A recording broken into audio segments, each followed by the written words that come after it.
오늘 저희들 읽은 말씀은 골로새서 3장 15절입니다. 그리스도의 평강이 너의 마음을 주장하게 하라. 너희는 평강을 위하여 한 몸으로 부르심을 받았나니 너희는 또한 감사하는 자가 되라. 아멘. 세상 만사 마음먹기에 달려있다라는 가르침이 있습니다. 신라 고승 원효 대사의 체험에서 나온 것이라고 합니다. 그분이 당나라에 유학을 가려고 길을 떠났습니다. 밤이 돼서 길가에 있는 토굴이 보여요. 그 안에 들어가서 잠을 청합니다. 잠자다가 목이 너무 타요. 일어나서 둘레보니까 바가지가 있고 그 안에 물이 있어요. 옳다 하구나 물을 마셨는데 아유 얼마나 단지 꿀맛이 따로 없습니다. 다음날 아침 일어나서 어제 마셨던 물을 다시 마시려고 가서 보니까 깜짝 놀라요. 아유 바가지인 줄 알았는데 바가지가 아니고 해골이에요. 맑은 물인 줄 알았는데 빗물이었습니다. 그뿐만 아니라 그 밑에는 구더기가 막 득실득실해요. 우웩 하고 다 걷어냈다고 합니다. 그때 어제 마신 물뿐만 아니라 막 속에 있는 게 다 나왔어요. 그때 이분에게 깨달음이 왔습니다. 그거 참 묘하구나. 어젯밤에 마실 때는 아주 이렇게 달게 마셨는데 오늘 아침에는 이걸 마실 수가 없는 거야. 알지 못하고 마실 때는 마셨는데 알고 난 다음에 마실 때는 마실 수가 없는 거예요. 똑같은 그릇이고 똑같은 물인데도 어제와 오늘이 다릅니다. 그러면서 깨달아졌다고 합니다. 그릇이 문제가 아니구나. 물이 문제가 아니구나. 마음이 문제구나. 그래서 그 당나라를 가던 발길을 돌려서 신라로 다시 돌아갔습니다. 그러면서 이제 본인이 깨달은 것을 설파하기 시작합니다. 모든 것은 마음먹기에 달려 있다. 일체유심조라는 화엄경의 핵심 가르침이 이렇게 해서 탄생했다고 합니다. 고등학교 때 제가 이 소리를 들었거든요. 이 소리를 이 이야기를 들을 때, 형, 마음이 아주 그냥 기뻤어요. 그렇구나. 모든 게 다 이게 마음먹기에 달렸구나. 그렇다면은 좀 마음가짐을 좀 단단히, 좀 댄댄히 하고 사는 게 좋겠구나. 라는 생각을 가져본 적이 있습니다. 이게 마음먹기에 달려있으니까 부정적인 생각보다는 좀 긍정적인 생각을 갖는 게 참 좋잖아. 내 마음을. 불평불만하면서 가는 것보다 좀 감사하고 찬양하면서 가는 게 훨씬 좋잖아요. 그게 좀 마음을 좀 단단히 먹고 살아야지. 라는 생각을 해본 적이 있습니다. 그런데 살다 보니까 이 깨달음을 삶 속에 실천하기는 참 쉽지 않습니다. 왜냐하면 내 마음을 다스리기가 참 쉽지가 않아요. 내가 내 마음이 어떻게 되는지 잘 모를 때가 많아요. 그리고 내가 내 마음을 다스린다고 했는데도 마음이 이렇게 잘 통제가 안 돼. 어떤 때는 그렇게 마음을 먹었지만 행동에 옮기기는 상당히 어렵습니다. 모든 것이 다 마음먹기에 달려있다고 하는데 실제로 내가 마음먹기도 어렵고 마음먹기대로 살기도 어려운 게 우리들의 모습입니다. 오늘 저희들은 골로새서 3장 15절의 말씀을 읽습니다. 바울이 우리에게 가르쳐주는 내용입니다. 앞에 나와 있는데 우리 다 같이 한 목소리로 읽겠습니다. 그리스도의 평강이 너의 마음을 주장하게 하라. 너희는 평강을 위하여 한 몸으로 부르심을 받았나니 너희는 또한 감사하는 자가 되라. 이 한 구절을 읽고요. 묵상하고 풀어서 헤쳐서 설명하자면 이렇습니다. 너희들 마음속에 예수 그리스도를 모셔라. 그리고 그분의 지배를 받으며 살아라.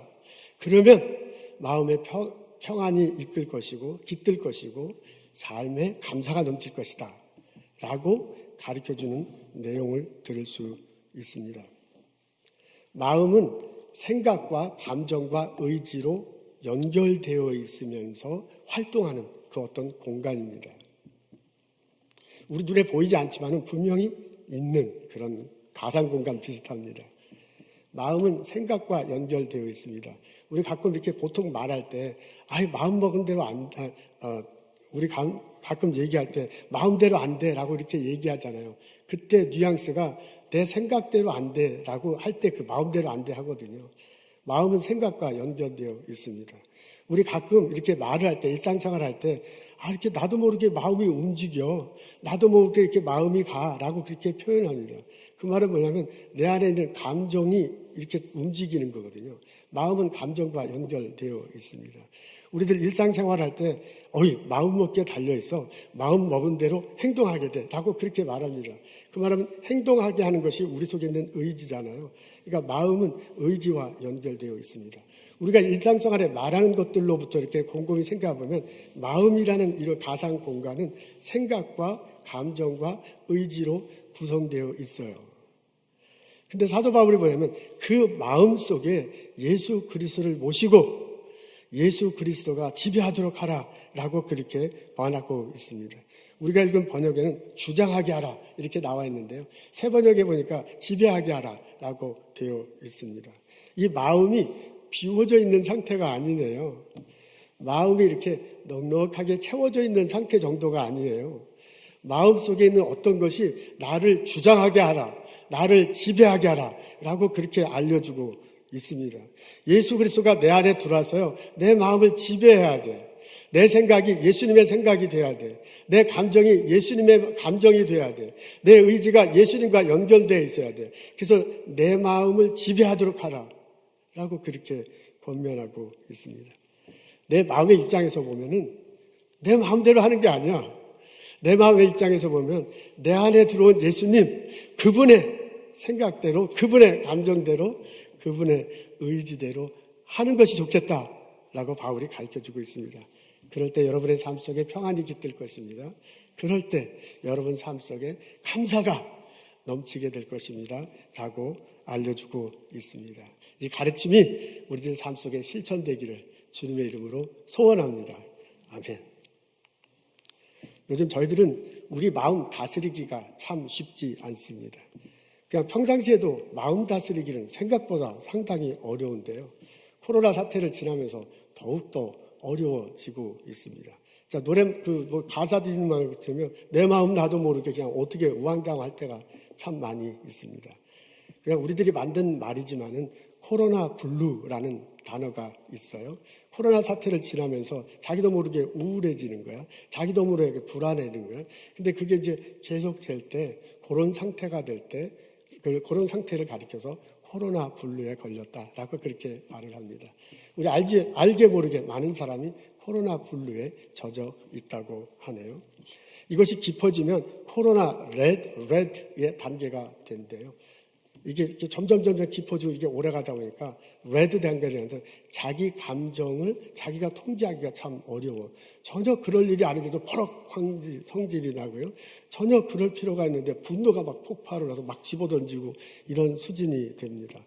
분노 조절 장애 현상이 나타나는데 그게 이제 자주 일어나는 지금 상황에서 자주 일어나는 현상이라고 합니다. 그래서 코로나 레드다라고 그렇게 지칭하고 있습니다. 이게 더 깊어지면 코로나 블랙 단계가 되는데요. 말 그대로 블랙, 갑자기 모든 게 다 깜깜해지는 거야. 코로나 사태로 인해서 많은 일에 장애를 겪잖아요. 제한을 겪잖아요. 우리가 갈 때도 가지 못하고 할 때도 하지 못하고 있습니다. 일터에서도 마음껏 일하지 못하는 이런 상태가 계속돼요. 그러다 보니까 모든 게 다 제한적이다 보니까 생각도 제한적이야.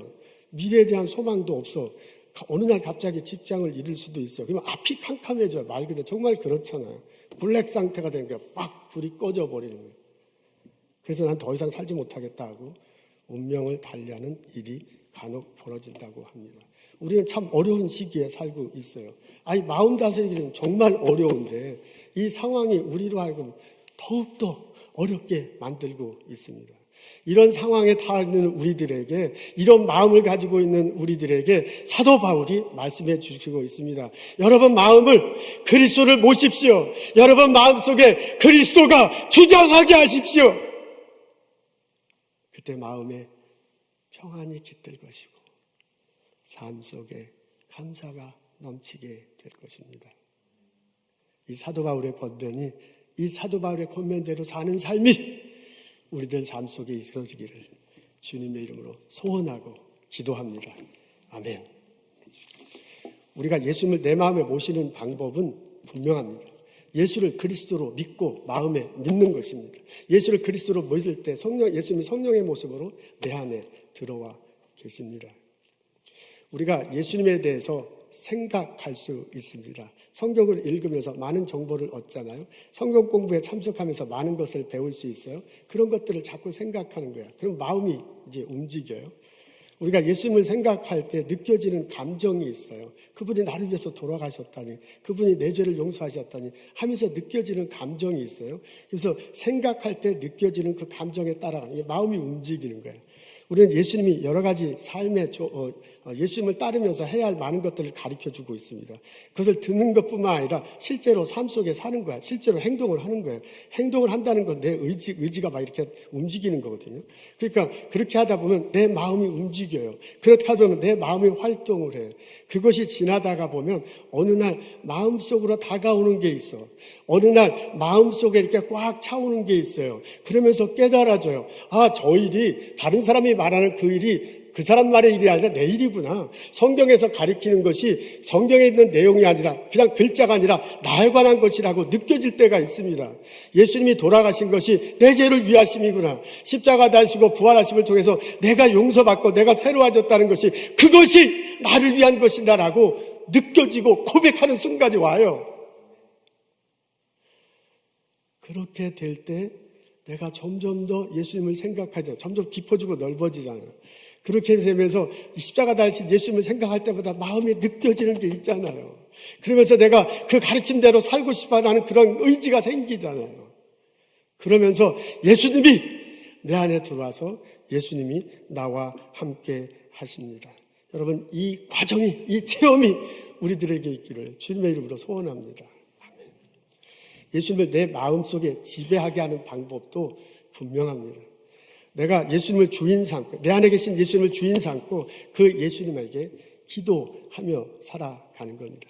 특히 요즘처럼 이렇게 어려울 때, 내가 내 마음을 다스리기 어려울 때, 내 마음이 그냥 블루에서 레드에서 블랙으로 막 갈 때, 우리는 그 마음 붙잡고 예수님에게 기도할 수 있습니다. 아무것도 염려하지 말고 오직 모든 일에 기도와 간구로 너의 구할 것을 감사함으로 하나님께 알아라. 그러면 모든 지각에 뛰어난 하나님의 평강이 너의 마음과 생각을 지키시리라 그랬잖아요. 그 말씀을 붙드는 거야. 그 말씀을 생각하고 그 말씀을 붙들고 우리가 기도하며 나갈 수 있습니다. 어려울 때 기도할 수 있습니다. 삶에 지칠 때 하나님께 매달릴 수 있습니다. 일이 잘 풀리지 않을 때, 내 마음이 막 부글부글할 때, 그 부글부글한 것을 그냥 가게 하는 것이 아니라 하나님께 마음을 조절하게 해달라고 기도할 수 있습니다. 걱정과 울렵이 밀려올 때 우리 무릎 꿇고 기도할 수 있어요. 분노가 터져올 때 하나님 앞에 나가 예수님을 붙들고 기도할 수 있습니다. 주님 내게 오셔서 나를 다스려 주옵소서.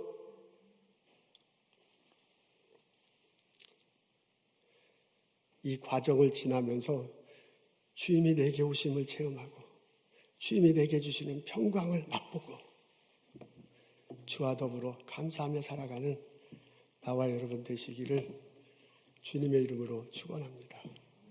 아멘. 감사하게도 예수님도 우리들에게 오시기를 너무너무 원하십니다. 내가 말씀을 붙들고 예수님 앞에 막 가려고 할 뿐만 아니라 그 예수님도 내게 오시기를 원하십니다. 내막에 오셔서 마음을 두드리시고요. 나에게 평강 주시기를 원하십니다. 예수님 십자가 달려 돌아가셨을 때 제자들은 깜짝 놀라잖아요. 자기들도 앞길이 어떻게 될지 너무나 막막해. 예수님 죽는 걸 보고 나도 이렇게 죽는구나 걱정되고 두려움이란 표현이 나오잖아요. 성경에 보면 두려워서 이 사람들이 골방에 갇혀 있어. 골방에 들어가서 그냥 자기들끼리 걱정하다가 이제 기도하고 있는 중인가 봅니다.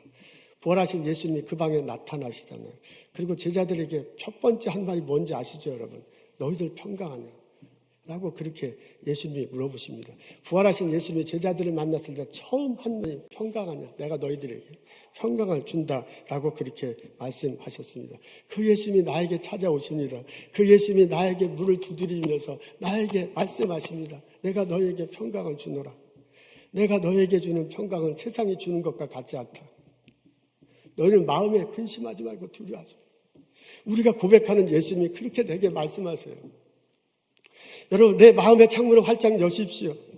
이 우울함과 이 조절하지 못하는 분노, 이 앞이 꽉 막힌 것 같은 상황이 있을 때 주님 앞에 나가 내 마음을 열고 기도하십시오. 내가 내 마음을 열 때 예수님께서 또한 나를 향해서 그 창문을 열고 내 안에 들어오십니다.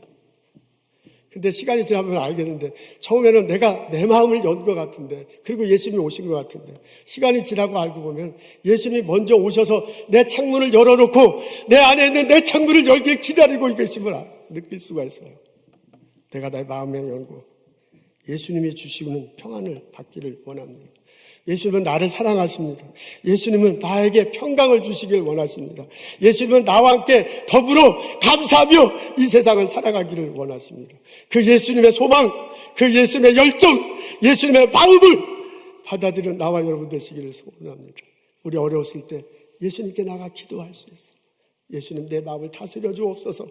예수님 내게 평강을 주옵소서. 예수님 내게 감사하며 살아갈 수 있도록 인도해 주옵소서. 이런 기도가, 이런 체험이, 이 감사가 우리들 가정 속에, 우리들 일터 속에 일어나기를 주님의 이름으로 소원하고 축복하고 기도합니다. 아멘.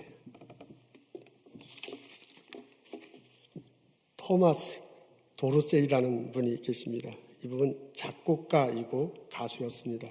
조지아주에서 태어났대요. 어렸을 때부터 음악적 재능이 천부적인 재능을 갖고 태어났습니다.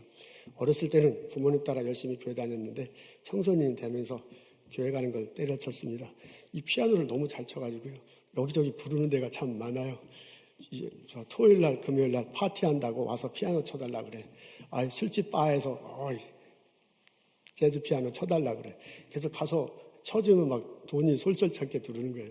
그 잠에 빠져가지고 청소년 때부터 교회 다니지 않았습니다. 청년 되면서 시카고에 올라갑니다. 시카고에 올라갔더니 한참 재즈가 이렇게 막 나오는데 그 재즈와는 조금 다른 블루스라는 장르, 이게 자기도 모르게 이제 그렇게 된 거예요. 블루스라는 장르를 가지고 작곡하고 노래하기 시작했습니다. 근데 그게 너무나 이 흑인들에게도 그렇고 이제 미국인들에게도 그렇고 너무너무 듣기가 좋은 거예요. 그래서 청년 시절에 시카고에서 블루스라는 그 장르에서 스타가 됩니다. 밴드 활동도 하고요.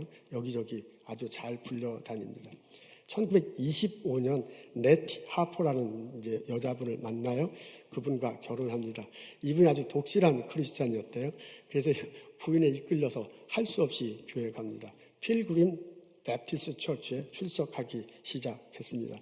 교회 가봤더니 이제 거기 찬송가를 하는데 이제 복음성가를 하는데 이게 너무 옛날 거야 이제 본인 생각엔. 그래서 그때 당시에 들려오던 간단한 찬송가, 이제 복음성가 초기 곡들하고 자기의 이 몸에 배어있는 블루스를 접목하기 시작합니다.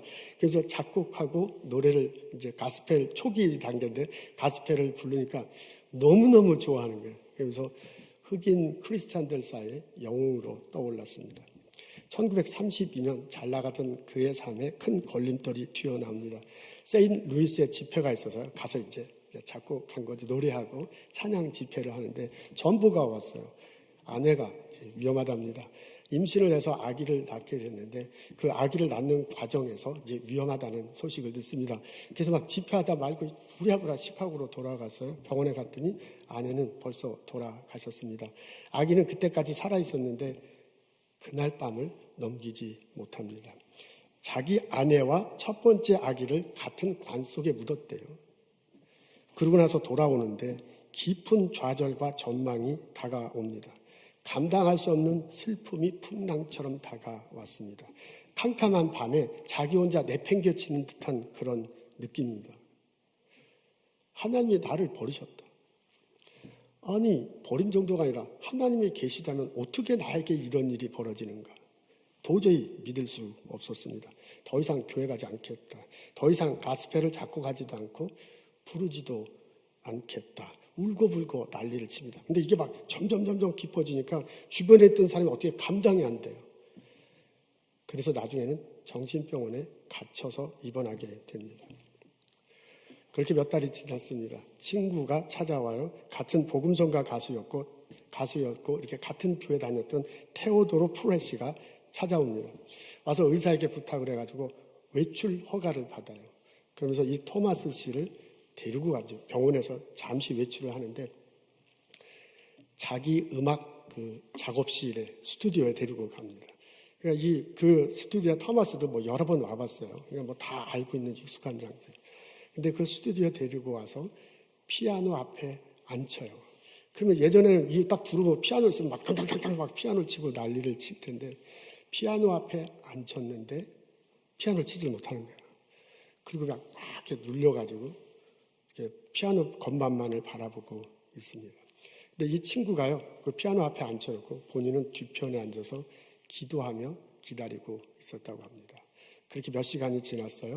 이제 해가 이렇게 너울너울 이렇게 지고 그리고 햇빛이 피아노 위에 이렇게 쭉 내미는데 그때 이 토마스 마음속에 무언가 다가오는 것이 느껴졌다고 합니다.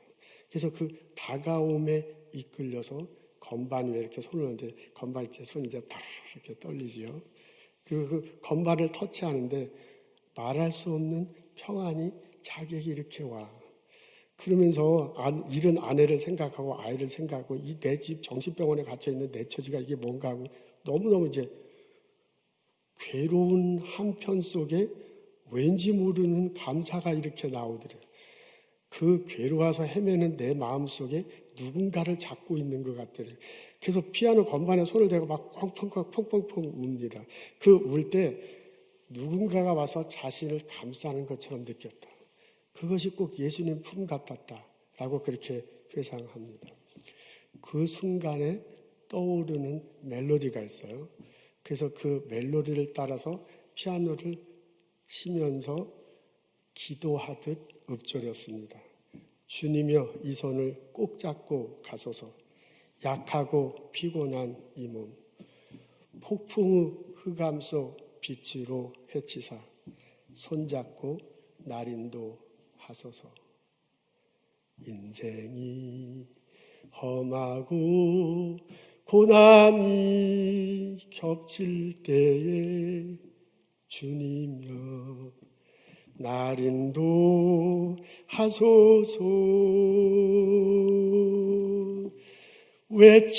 외치는 이 소리 귀 기울이시사 손잡고 날 인도하소서.